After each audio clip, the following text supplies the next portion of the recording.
Maître Ousmane Diagne moom mooy maire bu Thiès Est nekk itam coordonnateur coalition Diomaye 2024 maître ñu ngi lay nuyu di la ziar di la dalal jàmm. maa ngi lay fay ñaata di nuyu ñi ma fekk ci plateau bi yëpp di nuyu Chérif mi nga xam ni moo tax ma ñëw ci plateau bi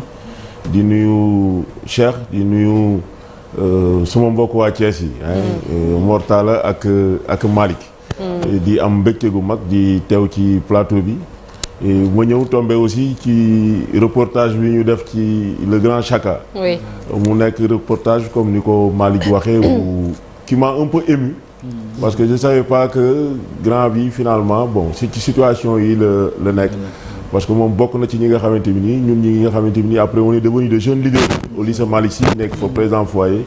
nekk leader mouvement élèves étudiants bi ñoom ñoo ñu influencé gravement ba ñu dugg ci milieu syndical boobu ba tey yàlla def ñu nekk li ñu nekk donc ñu ngi koy encouragé comme ni ko Malick waxee. et incha allah xam naa ni su ma delloo Thiès. dinaa fexe jël contact am pour essayer dem seeti ko ziar ko incha allah. ah mais c'est très bien incha allah balaa nga fay jógee sax Mortala dina la jox contact bi c'est cela. Aïcha Chérif ñu bàyyi la nga tàmbali waxtaan bi. kese dimbale leen quoi ñu refaire sa vie mooy ziar bi. incha allah même ñuy fàttali maître greffier nga aussi yaa ngi ci cour d'appel bu Thiès en même temps moo tax ci mbirum justice aussi dinañ ci wax ak yëngu-yëngu yi fi amoon mais am na dogal bu conseil bi jël yaa ngi politique bokk ci Diomaye président seen coalition au niveau de Thiès finalement date élection yi fixé nañ ko président proposé na le 24 conseil bi le 31 mais on apprend que conseil bi dinañ joyantiwaat fekk si président ci loolu moo nekkoon seen xeex yéen.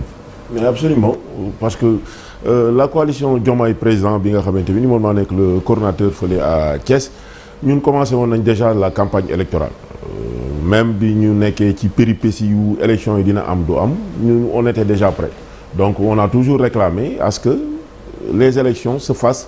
avec les candidats yi nga xamante bi nii ñoom la le conseil constitutionnel arrêté woon muy les 19 candidats on a vu par la suite que amoon na ay manigance ak ay mbir yu gars yi doon teg pour jéem a faire reprendre le processus électoral mais conseil constitutionnel taxaw na taxawaay bi nga xamante bi nii moom la sénégalais yi doon xaar ci moom taxaw temm ni élection yi faaw mu am avant le 2 avril bi nga xamante bi nii mooy date bi nga xamante bi nii waratul fekk le président de la république mu nekk en poste loolu lañ doon xaar te je crois que le conseil constitutionnel ñëw na taxawaay bi nga xamante bi nii sénégalais yi moom lañ doon xaar ci moom. léegi vous êtes prêt est-ce que délai yi gàtt yi nga xamante ni nan la réduire campagne beeg koor gi mu tombeeg les conditions sont réunies pour ngeen dem élection. non xam nga à situation exceptionnelle un comportement exceptionnel et comme je l'ai dit tantôt la coalition Diomaye président ñun pare nañ depuis très longtemps. j'ai dit tantôt que commencé woon nañ sax à Thiès di dem ci marché yi di dugg ci kër yi parce que niñ ko mës a defee parce que ñun campagne électorale à chaque fois bu ñuy dem campagne dañuy jàpp ni campagne bi du mbumbaay c'est-à-dire que surtout que dafa coïncider les populations ont déjà adhéré massivement ci li nga xamante ni ñun moom la ñu sumb donc c'est vrai qu'une élection n'est jamais gagnée d'avance mais en ce qui concerne Thiès le département de Thiès foofu moom je crois que y a pas d'inquiétude à se faire ñi nga xamante ni nii mu ay waa aussi bien waa PASTEF pour ne pas dire ex-PASTEF ak les mouvements de soutien les partis qui soutiennent la coalition Diomaye président nous sommes déjà prêts et inchallah rabbi dès demain dinañu commencer wàccaat ci terrain bi déjà que le conseil constitutionnel s'est prononcé le président de la république s'est prononcé que l'élection nekk le 24 ou bien le 31 je crois que nous sommes déjà prêts maintenant par rapport au délai de campagne électorale situation bi da ngay ajusté wu rek situation exceptionnelle la il faut que nit ñi ñu réajusté wu pour que les élections se fassent dans la transparence dans la démocratie ci jàmm ak salaam nous permettre aux Sénégalais ñu exprimer wu ñu choisir librement un nouveau président de la République pour que ñu mën a delluwaat ci jàmm ci biir réew mi. waaw Ousmane à Thiès c'est vrai que PDS moo fa tàmmoon di gagner moment régime socialiste yi après Idi ñëw après aussi ngeen ñëw léegi PDS du bokk ci jongante yi ñu jëm. Est-ce que yéen da ngeen di am benn disons vous leur tendez la perche voilà comment ça va se passer parce que xëccoo lay doon entre Idi mi nekkoon PDS ak yéen ñi nga xam ni di ngeen soxla ay votu waa PDS comment ça va se passer est-ce que vous allez faire la cour un peu aux gens du PDS. mais bien sûr Mortala parce que déjà que man mi nekk le coordonnateur de la coalition Diomaye Président nous avons fait notre formation politique au PDS c'est-à-dire que ñun PDS lañ nekkoon di fa politique mais ak ci jàppale Idrissa Seck mi nga xamante ni moom moo nekkoon à Thiès. Bon c'est après bu ñu réussir ay concours dem au centre de formation si lañ arrêté woon politique avant ñu ñëwaat di créer un mouvement de soutien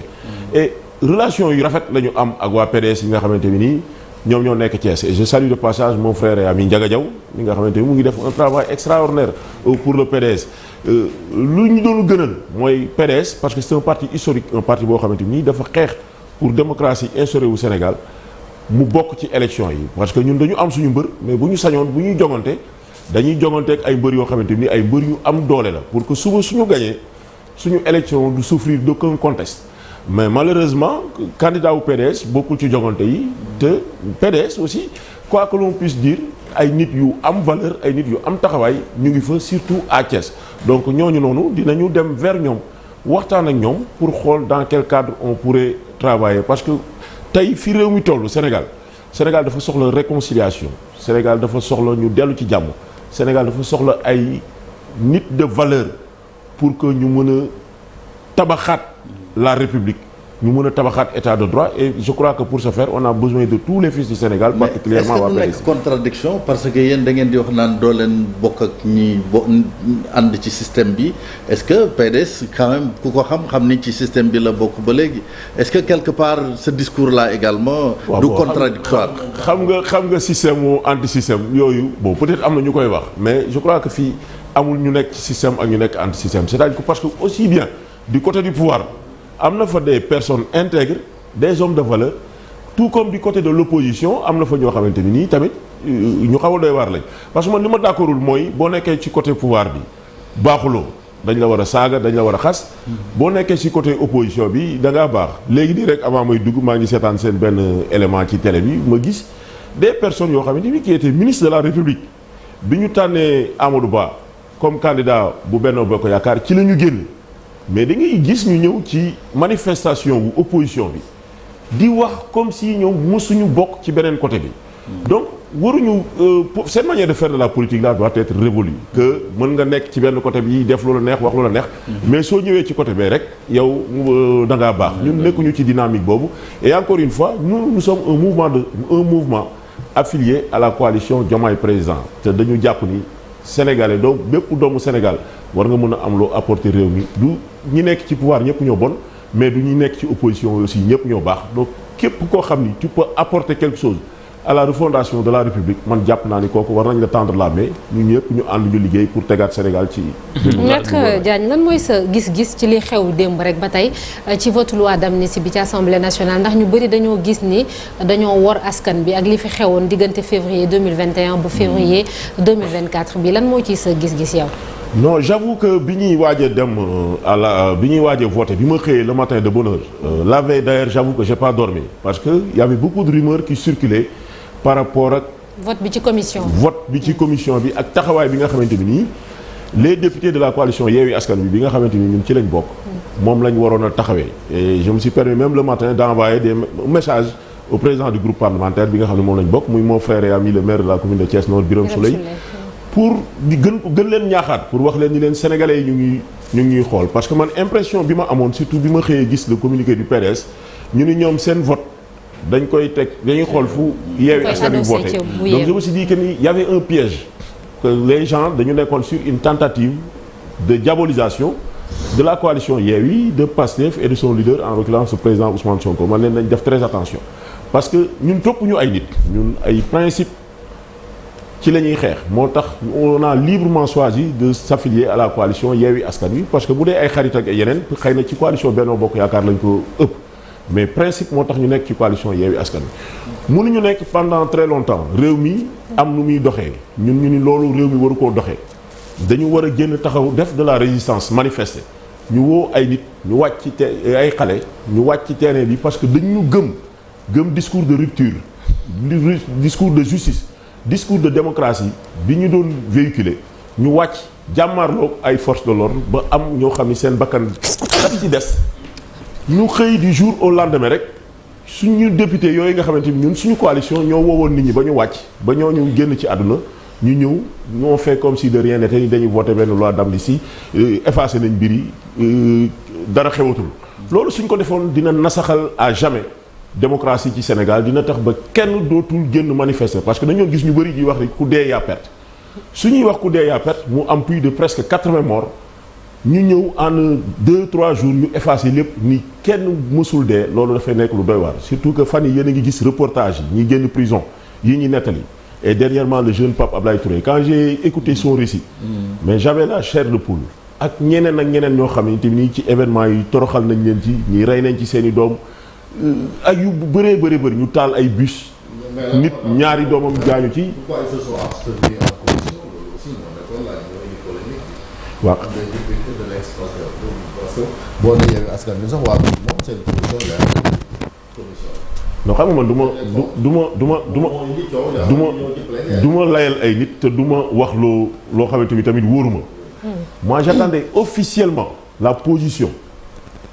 bu nga xamante ni le groupe parlementaire Yewwi Askan Wi moom lay am à l'Assemblée et démb j'ai eu la position officielle parce que bi ma gisee ñu commencé wax rek ma gis l'honorable député Guy Marius Sagna ñëw taxaw am taxawaay boo xamante ni taxawaay bu mat sëkk la rappeler les faits ce qui s'est passé parce que xam nga bala ñuy wax pardon bala ñuy wax réconciliation dañuy wax justice dañuy wax vérité loolu c'est un principe universel il ne peut pas y avoir de pardon sans la vérité et sans la justice dañuy wax vérité ak justice ba pare soo ko wax réconciliation j'ai vu madame la garde des Sceaux mu invoquer l'histoire de Mandela invoquer la situation en Afrique du Sud après à la fin de l'apartheid pour justifier li nga xamante ni le vote de la loi d'amnistie mais ce qu'elle a oublié de dire mooy que réconciliation kenn du ko décréter c'est un processus il faut d'abord que les plaies se cicatrisent Mandela bi mu ñëwee dafa créer une commission vérité et réconciliation mu confier ko au pasteur Desmond Tutu nga xamante ni dañuy indi la victime indi le bourreau mu toog mu ni ko yow yaa ñëw sama kër yaa jël fital yaa rey sama doom rey sama yaay def ma lii nettali ñoom ñaar ñëpp ñu jooy mu ni ko est-ce que baal mu ni ko baal ma mu ni ko baal naa la ñu ànd ñoom ñaar longo xam nga kooku wax nettali histoire mu génn ci dënnam mu ni baale na kooku mën na am réconciliation mais une réconciliation ça ne se décrète pas ce qui s'est fait hier à l'Assemblée avec le vote de cette loi d'amnistie ça s'est fait sur le dos du peuple sénégalais le peuple sénégalais continue à exiger la justice la manifestation de la vérité il faut ñu xam ñi dee lan moo leen di rey man damay fàttali di rappeler l'histoire de ce gendarme là bu décédé te temps yi passé tamit jabar ji tamit jékki-jékki décédé mais ñooñu seeni doom qu'est-ce qu'ils vont devenir en un temps record ils ont perdu leur papa ils ont perdu leur maman ci loo xamante ni ba tey kenn xamul nan la demee loolu c'est extraordinaire ak yeneen l'étudiant là quand j'ai suivi son enterrement à Cabrousse l'étudiant de Saint-Louis c'était tellement émouvant dëkk bi ñëpp ñëw toog di jooy donc yooyu yëpp mënuñu ko faire passer sous perte de profit donc nous sommes pour la réconciliation nous sommes pour le pardon mais il faut d'abord la justice il faut d'abord la manifestation est-ce à dire que bis bu leen yàlla joxe nguur gi ngeen di sàkku loolu nga xam ni c'est une plaie ci maanaam dundu askan bi yéen da ngeen koy seet noo leen koy joyante wala noo leen koy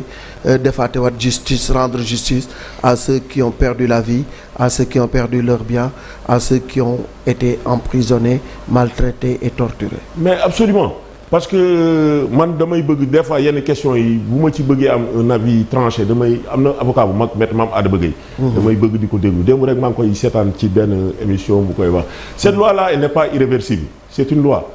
ay nit ñoo toog ci seen teeyaayu bakkan ñu def ko sans pour autant penser à ces familles là man de bokk naa ci courant bi nga xamante incha allah rabbi bu nguur gi changé bëgg naa que ñi war a rendre ay comptes ñu rendre ay comptes d'abord suñ leen waree baal ñu baal leen parce que le jeune Fofana j'oublie son nom bi ñu jàpp ñu ni daf doon jàngi un jeune scolarisé un jeune qui est scolarisé un mineur scolarisé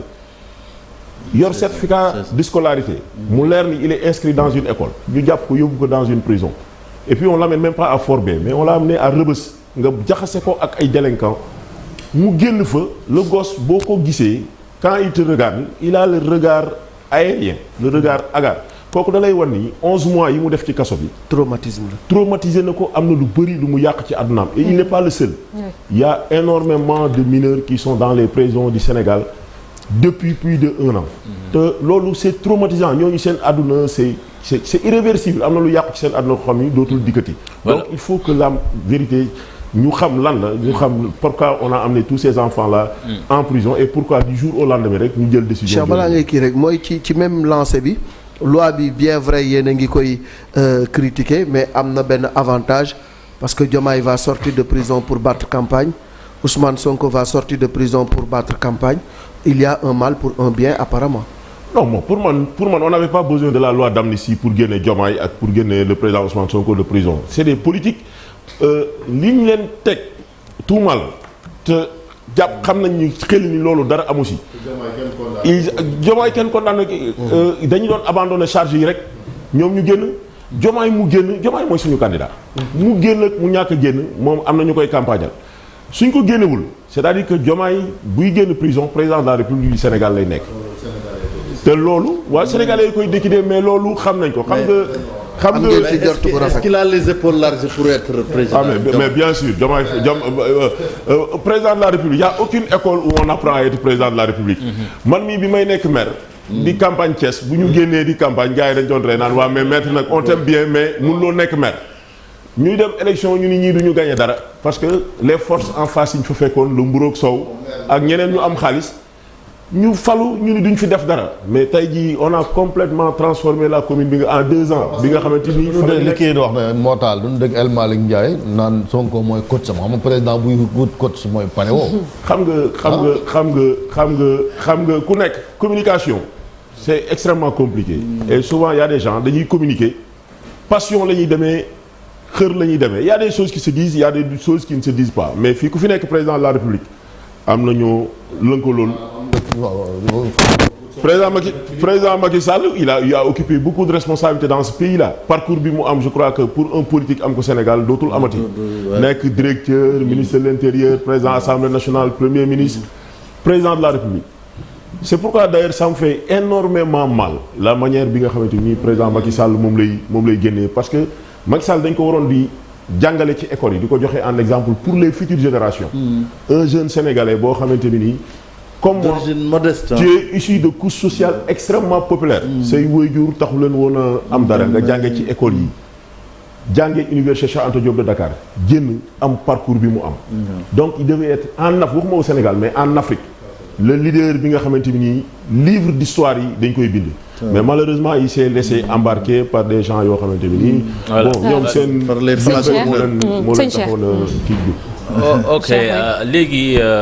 yaa ngi wax ni que commencé woon ngeen seen campagne électorale sax fële ca Thiès lu ma xamul nag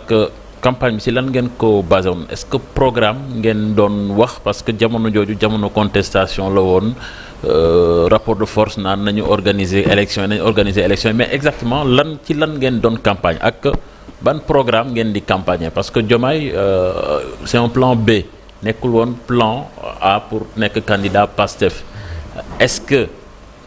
ki nga xamee ni moo waroon nekk candidat bi Ousmane Sonko moom amoon nañ aperçu ci programme am parce que génne woon na benn livre tuddee ko solution est-ce que Diomaye loolu lay wëyal wala moom tamit dafa ñëw andi touche am. non Diomaye la coalition Diomaye président a bon c'est vrai que j'ai fait la bêtise de ne pas avoir amené le programme d'ailleurs on a travaillé sur un programme de plus de 100 pages. C'est un programme boo xamante bi nii si Diomaye même n'était pas candidat keneen nekkoon candidat bi programme boobu la ñuy dérouler parce que ce qui est important c'est pas la personne de Diomaye Faye ou la personne du président Ousmane Sonko même le Ayib Daffé aurait pu être candidat mais il appliquerait le même programme Amadou Ba notre grand frère aurait été candidat même programme bi la c'est un programme boo xam ne un programme commun sur lequel des experts ont travaillé boo xamante ni suñu ko Sénégalais yi s'ils font confiance à la coalition Diomaye président et à son leader Inch'Allah Rabbi. Donc c'est le projet en fait. C'est un projet de société boo xamante ni n'importe qui d'entre nous mënoon na ko porter du loo xamante ni rek xalaatu Diomaye Faye la rek kese c'est vrai qu'on a l'habitude de dire qu'une élection présidentielle c'est la rencontre d'un homme avec son peuple am na ci une dose personnelle mais am na ci loo xamante ni tamit ñeneen ñi ñoo ci jàpp parce que léegi fi àdduna bi toll mooy nekkatuñu ci un leader boo xamante ni dafay nekk di imposer à tout le monde loolu la ñu war a travailler parce que loolu moo indi Sénégal fi mu nekk nii léegi dañu jëm on doit tendre vers le leadership éclaté ñu responsabiliser les jeunes sénégalais yi nga xamante ni mun nañu taxaw pour tabax Sénégal boo xamante ni Sénégal bu bees. léegi décision yi conseil bi dem jël na ñaari décision bëggoon naa aussi jàngat quand même ci décision yi ñu jël surtout ci datu élection yi parce que ñoom génn woon nañ fi benn ne président maanaam pas le président sax mais les autorités compétentes ñu organiser présidentielle bi ci meilleur délai est-ce que waruñu woon a jël ni ñu def démb ñu teeloon ko def kon dinañu éviter ñu nekk fii na raccourci datu campagne beeg yu ni mel. non xam nga ça n'appartient pas au conseil constitutionnel de fixer la date des élections waat na xam nga lu tax mu def ko c'est parce que conseil constitutionnel dafa bëggoon a jox président de la république cër bi ko waa réew mi dénk mais ils ont constaté que le président est en train de faire du dilatoire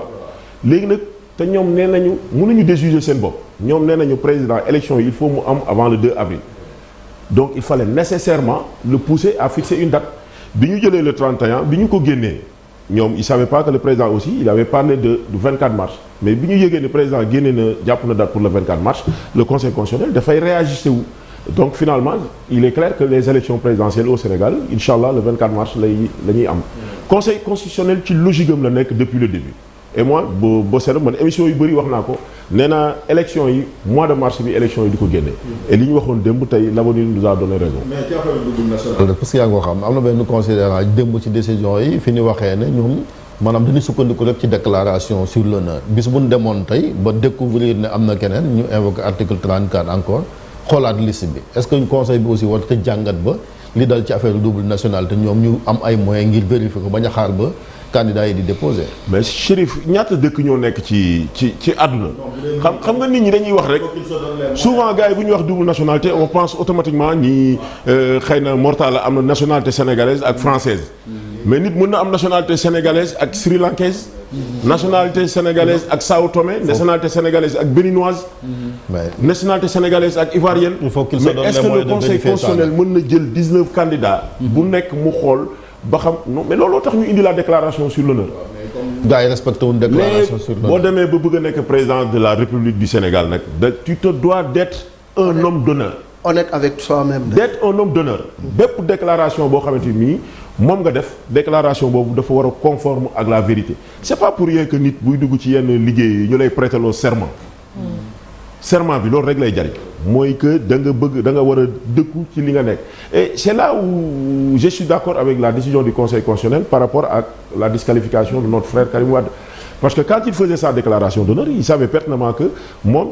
il avait toujours la nationalité française. du rek nationalité même mbiram fisc bi aussi ñu ngi koy wax est-ce qu'ils sont ñenn ñi ils sont en règle ñi ngi fay impôt parce que boo bëggee jiitam réew te doo fay impôt aussi c'est problématique. waaw xam nga yeneen dëkk yi les pays qui se veulent d'être des pays sérieux une vraie république yooyu soo ko defee ba nit ñi découvrir ko mais il y a des présidents de la République qui ont été poussés à la démission on se souvient de l'affaire Nixon aux États-Unis les États-Unis sont le plus grand pays au monde mais bi ñu demee découvrir fa dara au Portugal avec leur premier ministre dernièrement donc ki nga xam ni dafa dem une élection présidentielle du ay affaire foofu élection présidentielle du élection délégué de quartier te loolu war nañ ci taxawaat gën ko préparer ba Sénégal duñ dem ba élection présidentielle 200 personnes ku mu neex rek ñëw taxaw ni damaa bëgg a nekk président de la République loolu aussi war nañ ci liggéey boo xam ne maire avec la permission de maa lay wax maire sax parce que je pense déjà à votre commune ñu dugg Thiès tuuti wax nga ni novice nga ñu bari dañ ñu woon lan ngay def ci mairie bi est-ce que mën nga ko yor tey Thiès Est googu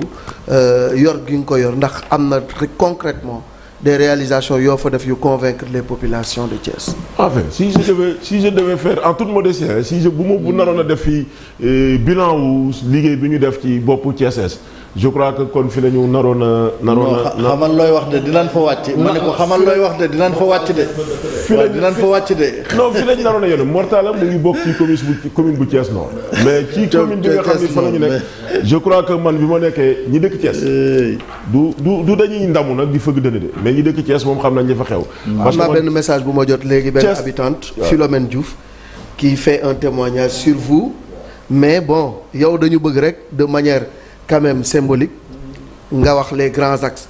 les grandes réalisations loo fa def concrètement boo nee bu ma ko bëggee def fii la ñuy fanaan mais Chérif Baal ma tontu Malick en deux secondes nga wax ñu rek les grandes réalisations waaw du tribune de Procabane mais damay répondre à sa question je suis pas venu pour xam nga au moment de faire le bilan bu may def bilan ci kanamu population Thiès yi laa koy def ñoom ñi nga xam ne ñoo ma faloon mais dans le cadre de la santé dans le cadre de l'éducation rek pour ne donner que ces deux exemples on a énormément fait à Thiès parce que bërki dem rek ñu ngi inauguré école Kabassal bu R100 nga xam ni 58 lañ ko tabaxoon transformé ko mun tabax ko en hauteur d'ailleurs à Thiès c'est la seule école publique boo xam ni c'est transformé en hauteur on a construit un poste de santé à Fayou poste de santé dispensaire maternité à Fayou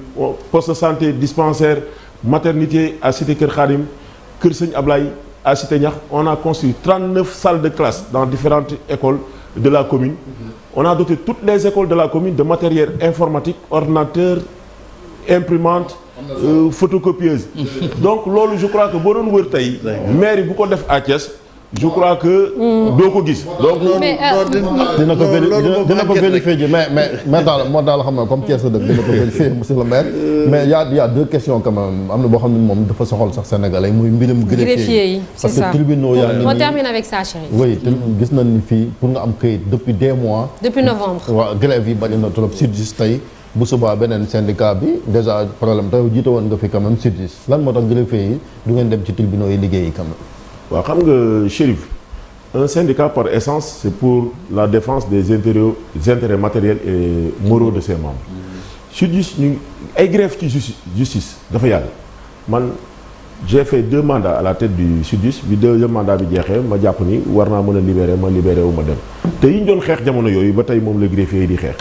xam nga justice autorités yi dañu ñàkkal fayda yeneen corps yi c'est-à-dire que dañu bëgg a jël justice résumé ko à un seul corps c'est-à-dire que lu ñuy def corps boobu lañ koy defar ah après léegi ñu ni def nañ lii ci justice def nañ ci lii ci justice alors que ñi nga xam ne ñooy ŋànk le gros du travail ils sont laissés en rade bu ñu nee dañuy joxe ay terrain ñooñu duñu leen joxe ay terrain bu ñu nee dañuy yokk ay salaire ñooñu duñu bokk ci yokk salaire yi bu ñu nee dañu war a avancer ñooñu duñu bokk ci avancement bi même droit yi nga xamoon ni am nañ ko muy ay privilèges de juridiction yooyu nga xam ni soo defee dara waxuñu ni kenn du la juger mais dañ lay juger fi ñu la war a juger maanaam cour d'appel wala foofu la ñu war a toppee loolu sax léegi dañ koy fouler au pied lépp rek ngir di jaay doole les travailleurs de la justice les travailleurs de justice dañoo def grève man bi ma jógee ci syndicat bi yàgg na j'étais chef de greffe à Tivaouane mais bi grève bi yàggee ba yàgg ma jàpp ni grève bi waratul mën a continuer parce que ñii ñu ngi grève te autorité bi woowu leen pour waxtaan ak ñoom j'ai fait une petite conférence de presse pour inviter le garde des Sceaux pour mu recevoir les travailleurs de la justice waxtaan ak ñoom mais le lendemain dañ maa dàq à Tivaouane on m'a relevé de mes fonctions à Tivaouane ndax sortie boobu ma def rek pour demander au garde des Sceaux ñu ko na recevoir les travailleurs de la justice li mën a nekk mun leen lii kat mën na nekk li mënta nekk mun leen mënta nekk parce que Chérif grève wu justice yaa ngi koy wax léegi c'est extraordinaire les gens ne se rendent pas compte des conséquences il y a des enfants qui doivent faire l'entrée en 6e qui n'ont pas date de naissance moi pendant tout le temps que j'ai été à Thiès chaque année avec le président du tribunal on allait dans les communes rurales di defaral xale yi foofu këyit parce que li am ci xale yi def examen këyit ñi amul ñu ëpp ñi am këyit il y a des gens qui font les concours le Prytanée militaire est ouvert soxla certificat de nationalité mënuñu ko am des personnes qui sont à l'étranger di déposer ay dossiers ci consulat ak yooyu ñu lay laaj ay jugement de mariage mënuloo ko am des fois da ngay jël rendez-vous à l'ambassade ba délai bi passé doo jot ci sa papier parce que tout simplement il y a des gens qui sont en grève et que l'autorité refuse de recevoir pour discuter avec ñoom pour trouver une solution donc la responsabilité incombe à l'autorité parce que temps yi je crois bien que le pays dafa nekk situation boo xamante ni finalement personne ne travaille nit ñi politique bi moo leen gën a yóbbaale donc encore une fois je l'ai dit la dernière fois madame la garde des Sceaux mooy recevoir les travailleurs de la justice muy SYTJUST muy UNTJ toog ak ñoom waxtaan li nga xam ni mën na nekk ñu wax leen ni lii mën na nekk li mënul nekk ñu leen lii mënut a nekk. mais maître gisoon nañ fi dernièrement aussi dafa mel ni ministère de la justice àndoon nag ak yéen ci li ngeen di xeex. mais recevoir woon nañ fi directeur général fonction publique moom leneen la wax. bokk na ci li ngeen bëgg muy passage hiérarchie A2 bi loolu mënul nekk ndax jàppoo leen ni dañoo na bëgg a dem ba vous avoir à l'usure ngeen dem ba bàyyi lépp. non pour je crois que pour l'histoire de la hiérarchie A2 loolu c'est réglé parce que gis naa communiqué conseil des ministres démb. le ministre ci boppam Gallo Ba je l'ai vu moom moo doon wax nee na loolu c'est réglé maintenant ce qui ñoom li ñu bëgg mooy que gars yi def benn stage je ne sais pas stage de combien de jours xam nga un greffier bu ñu formé bu liggéey plus de 15 ans nga koy def la waat stage lan nga koy def la waat parce que da ngay def stage pratique boo koy def ci juridiction yi nga koy defee ki koy def déjà moom mu ngi ci juridiction yi donc je ne vois pas la nécessité pour les greffiers ñuy retourner waat di demande naan dañuy defaat ay politisation parce que mbiram Ngagne Demba Touré di xew ba ci dem mu ngeen dem envoyer bureau juge ba di ko tifaari saaga loolu magistrat yi ñaaw la noonu ko ba UMS génn ci benn communiqué moo taxoon sax seen collègue boobu Ablaye Mboub non ñu tegoon ko loxo ba finalement l'histoire ça ne s'est pas passé comme ça et encore une fois UMS moi j'ai énormément de respect pour les magistrats mais man nitu dëgg la moi j'ai des amis magistrats yu ma nekkal à Thiès mais soo ñu fekkee dama leen di jox les égards ak le respect dû à leur rang ba tem nga foog da nga leen a ragal suñu xasee dugg tribunal monsieur le président monsieur le juge monsieur le procureur la ba keroog ñuy génn mais nit tamit cette règle de courtoisie et de respect bi ñu lay jox dafa war a réciproque mais nit mënuñu la respecter nga bëgg yow foo toll yaa ngi jéem a écraser nit ñi xam nga à cette période bi nga xamante ni le président de la république mu ngi wootee décrispation di woote jàmm ay criminels sax ñu leen yi élargir de prison yow t'es plus proche collaborateur Maître Ngagne Demba Touré c'est un greffier c'est un collaborateur de magistrat il y a un mandat de dépôt mais il y a un mandat d'arrêt qui pesait sur lui on a exécuté le mandat d'arrêt yóbbu ko à la prison génne ko indi ko devant le juge d'instruction le juge d'instruction mën na am beneen comportement bu fekkoon ni du pour des règlements de compte personnel mais ce qui s'est passé Chérif il s'est passé des choses extrêmement graves lors de l'inculpation de Maître Ngagne Demba Touré des choses yoo xamante ni en principe su ko grand public bi xamoon sax mën na indi ay jafe-jafe parce que un juge ne peut pas faire ressentir ses sentiments dans un dossier am na juge yoo xamante ni boo jàkkaarloo. qui était entendu. ki ñu déglu mooy Ngagne Demba Touré homme politique. quand on est greffier on est greffier. Depuis sa prise de service. jusqu'à sa retraite on est greffier. mais du dafa bàyyi postam dem di politique du loolu non kon ki ñu jàpp du greffier bi leen jàpp. mais bien sûr que c'est le greffier qui a. Maître Ngagne Demba Touré sa profession c'est greffier. mais jàppuñ ko dans l'exercice de ses fonctions. non waxuñu bu ñu jàpp Ngagne Demba Touré. oui man déggoo li ma la sànq. nee naa la ku wàcc yoon dañ la war a teg ci yoon. mais dañ lay appliquer la procédure bi nga xam ni moom la corps bi nga bokk laaj. les greffiers jouissent d'un privilège de juridiction tey jii boobu bëggoon a bu ma la jotee woon ak yow boo may porter plainte mënuloo ma porter plainte devant le procureur de la République devant le procureur général rek nga ma mën a porter plainte moom mën a poursuivre mais cette procédure là ñoom dañ koy violer de manière flagrante et exprès juste dans l'intention de faire du mal loolu la ñu wax ni ci juridiction yi xaju fa et puis cette notion de famille judiciaire là nga xam ni ñëpp dañ ko mës a sàmm mais léegi kilifa gu mag bi mbir mi amee bi ñu demee kilifa gi ko doon topp ni ko na bàyyi tuuti mu sedd parce que nous sommes de la même famille judiciaire il leur a dit que lui croit pas à ces histoires de famille judiciaire et que c'est qui et que le procureur général et c'est su fekkoon ni mu ni mais bien sûr et que bu fekkoon ni le premier président de la cour d'appel woowu ko woon il n'allait même pas les recevoir donc loolu la ñu wax ni dafa war a jeex ci justice bi et je profite de votre antenne pour lancer un appel à madame la garde des Sceaux pour que mu penché wu plus sérieusement sur mais tout à fait waaw mais ku mënti ñëw au ministère de la justice mu pensé wu sérieusement ci grève yi parce que depuis 3 mois chaque semaine 4 jours ou 5 jours de grève les justiciables sont fatigués ils n'arrivent pas à entrer en possession de leurs documents donc bu ñu ko deful pour greffier yi sax ñu def ko pour sénégalais yi nga xamante ni ñoom ñoo leen fal. merci beaucoup Mourtala on termine très rapidement. affaire Massaly bi le procureur a récupéré son arme mais jusqu'à présent l'affaire n'a pas eu de suite. J'ai été voir le procureur pour lui dire que moi j'abandonnais pas les poursuites parce que mënuñu nangu ci dëkk Sénégal boo bokkee ci boo bokkee ci période boobu bokkul ci la période d'amnistie